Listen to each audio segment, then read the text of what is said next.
ہر بات کو الٹ کر دیا جائے.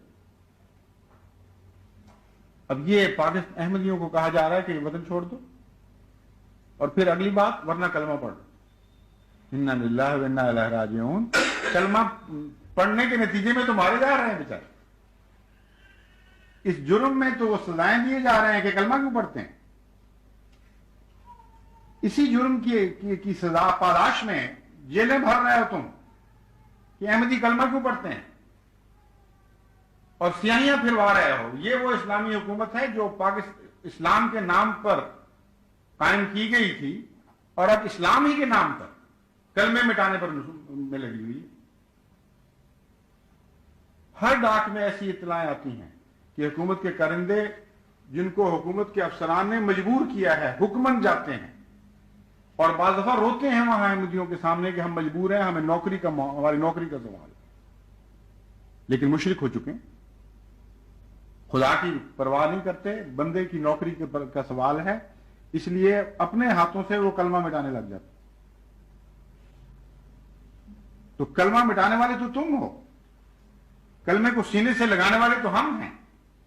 ہمیں کون سا کلمہ پڑھوانا چاہتے؟ تمہارا کلمہ تو ہم نہیں پڑھیں گے، تمہارے ملانوں کا کلمہ تو ہم نہیں پڑھیں گے. ہماری زبانیں گدی سے کھچوا لو اگر کھچوانے کی طاقت ہے، ہماری گردنیں کاٹ دو اگر کاٹنے کی طاقت ہے، ہمارے اموال تلف کر دو اگر تلف کرنے کی طاقت ہے، مگر خدا کی قسم محمد مصطفیٰ کا کلمہ پڑھیں گے اور تمہارا کلمہ نہیں پڑھیں گے. ایک بھی احمدی ماں یا بیٹا نہیں ہے، ایک جوان یا بوڑھا نہیں ہے جو محمد مصطفیٰ کے کلمے کو چھوڑ کر کسی صدر مملکت، کسی سربراہ حکومت کا کلمہ پڑھ لے. اس لیے ان سے کلمے پڑھواؤ، ان کو چھاتیوں سے لگاؤ جن کو تمہاری چھاتیوں سے لگنے کی پرواہ ہے، جو مرتے ہیں کہ کسی طرح تمہاری چوکٹ تک پہنچے اور سجدے کریں تمہاری حکومت کو. ہمیں تو ان چھاتیوں کی کوئی پرواہ نہیں، جن چھاتیوں میں جھوٹ ہے، جن چھاتیوں میں بغض ہے، جن چھاتیوں میں کوئی انسانی قدر باقی نہیں رہی. ہم کیسے محمد مصطفیٰ صلی اللہ علیہ وآلہ وسلم کی غلام کی چھاتی کو چھوڑ کر تمہاری چھاتی سے گوارا کریں؟ کیسی دھمکی ہے، کیا لالچ ہے. اس قوم کو تو چھاتی سے لگاتے نہیں جو تمہارے نزدیک وہی کلمہ پڑھ رہی ہے جو تم پڑھ رہے ہو. اس قوم کی عزت سے تو کھیل رہے ہو جس قوم سے تمہارا کوئی مذہبی اختلاف نہیں ہے. وہ کون سی چھاتیاں تھیں جن کو تم نے چھلنی کیا سندھ میں، جن کو بلوچستان میں چھلنی کیا، جن کو پنجاب اور صوبہ سرحد میں چھلنی کیا؟ کیوں کیا؟ کیا وہ کلمہ نہیں پڑھتی تھیں جو تم سمجھتے ہو کہ تم پڑھتے ہو؟ پھر کس جرم اور کس کی سزا میں تم نے ان پر یہ مظالم روا رکھے اور بعض گلیوں کو خون سے بھر دیا؟ بڑوں کے خون لیے، بچوں کے خون لیے، جوانوں کے خون لیے، عورتوں کو شدید اذیت ناک مصیبتوں میں، قیدوں میں مبتلا رکھا اور ان کی بے عزتیاں کروائی گئیں. اس اسلامی حکومت میں تم یہ کہہ رہے ہو کہ ہماری چھاتی سے لوگو کلمہ پڑھ کر. کلمہ پڑھ کر تو ہم چھاتی پہ لگنے کے اہل نہیں رہتے، ہم تو جیلوں کے قابل ہو جاتے ہیں. لیکن جن کے متعلق تم سمجھتے ہو کہ کوئی مذہبی اختلاف نہیں ہے، ایک ہی کلمہ ہے، ایک ہی زبان ہے، ان کی چھاتیوں سے کیوں نہیں لگتے؟ ان کو کیوں اپنی چھاتی سے نہیں لگاتے؟ ان کو کیوں پاؤں تلے رونتے چلے جا رہے ہیں؟ کوئی ایک کل تو ہو جو سیدھی ہو اول سے آخر تک. محض تاریکی ہی تاریکی ہے، اس بیان میں ضیاء اور نور کا کوئی بھی پہلو باقی نہیں.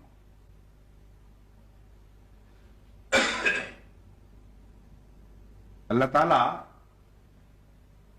ایک غیرت رکھتا ہے اپنے پیاروں کے لیے. اللہ تعالیٰ مظلوموں کی حمایت کیا کرتا ہے، خصوصاً ان مظلوموں کی جن کے متعلق خدا جانتا ہے کہ سوائے اس کے کہ میری خاطر یہ دکھ دیے جا رہے ہیں اور کوئی انہوں نے جرم نہیں کیا. اس لیے اگر خدا کا کوئی ایمان اور کوئی یقین دل میں باقی ہے تو خوف رکھو اور جانو کہ تم کہاں تک پہنچ چکے ہو اور کس حد سے آگے بڑھ رہے ہو. لیکن مجھے تو یہ محسوس ہوتا ہے کہ خدا کی کوئی غیرت، خدا کا کوئی خوف باقی نہیں ہے۔ اگر غیرت ہوتی تو فرضی طور پر جن کے اوپر الزام لگائے جا رہے ہیں کہ نعوذ باللہ من ذالک یہ گستاخ رسول ہیں، ان کے اوپر تو تمہارے غصے جوش پکڑ رہے ہیں اور غیر و غضب کی ہنڈیاں ابل رہی ہیں، لیکن وہ جو دعویٰ کرتے ہیں کہ ہاں ہم حضرت محمد مصطفیٰ صلی اللہ علیہ وسلم کو نعوذ باللہ من ذالک جھوٹا سمجھتے ہیں، ان کی چھاتیوں سے لگ رہا ہے۔ وہ ہندو ہیں جو خدا کے بھی قائل نہیں، یعنی اس خدا کے قائل نہیں جو قرآن پیش کرتا ہے۔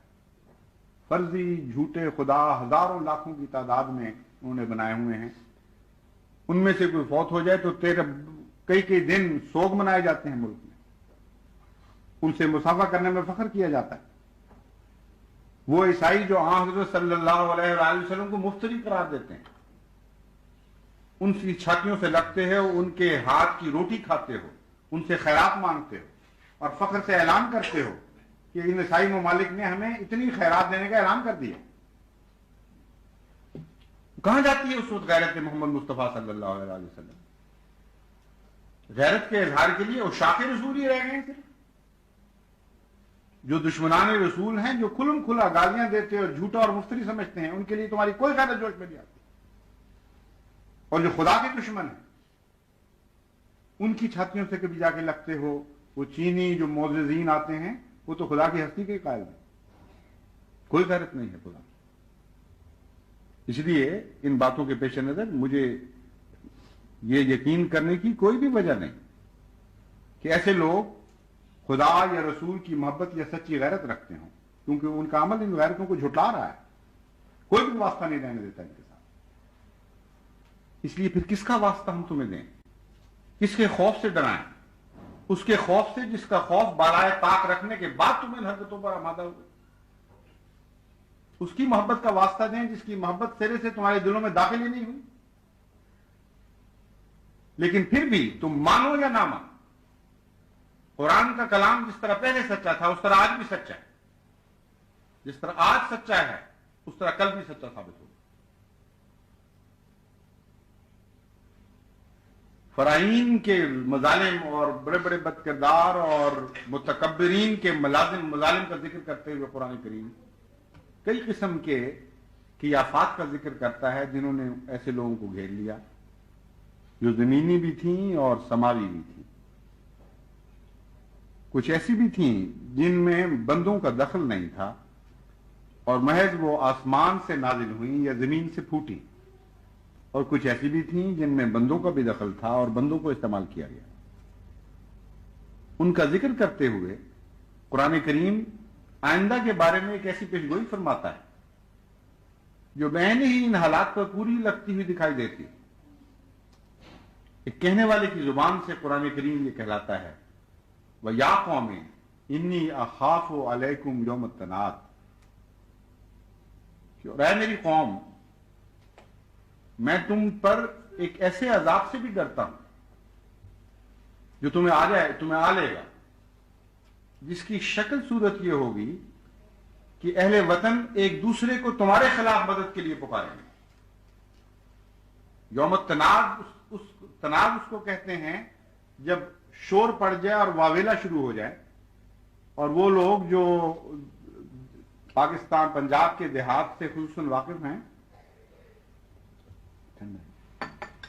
ان کو علم ہے، خصوصاً جھنگ وغیرہ کے علاقے میں اگر رات کو کوئی چوری ہو جائے تو یا کوئی اور آفت پڑ جائے تو لوگ زمیندار چھتوں پر نکل جاتے ہیں اور واویلا شروع کر دیتے ہیں اور سارے ملک کو اپنی مدد کے لیے پکارتے ہیں ظالم کے خلاف۔ چنانچہ وہ آواز جہاں پہنچتی ہے پھر وہ آگے آواز چل پڑتی ہے، پھر وہ اس سے آگے چل پڑتی ہے، پھر وہ اس سے آگے چل پڑتی ہے، اور جہاں جہاں وہ آواز پہنچتی ہے لوگ گھروں سے نکل کر جو ان کے ہاتھ میں آتا ہے وہ لے کر نکل کھڑے ہوتے ہیں کہ ایک مظلوم کی مدد کے لیے چلیں۔ تو اس کو کہتے ہیں یوم التناد۔ معلوم ہوتا ہے عرب بھی اس دستور سے واقف تھے، کیونکہ یہ عربی محاورہ استعمال کیا گیا ہے۔ تو ایسا واقعہ گزشتہ کسی فرعون کے زمانے میں تو پیش نہیں آیا۔ آپ تاریخ اٹھا کر دیکھ لیجئے، کبھی کسی فرعون کے زمانے میں یہ واقعہ پیش نہیں آیا، نہ حضرت موسیٰ کے زمانے میں آیا ہے، نہ اس کے علاوہ کسی اور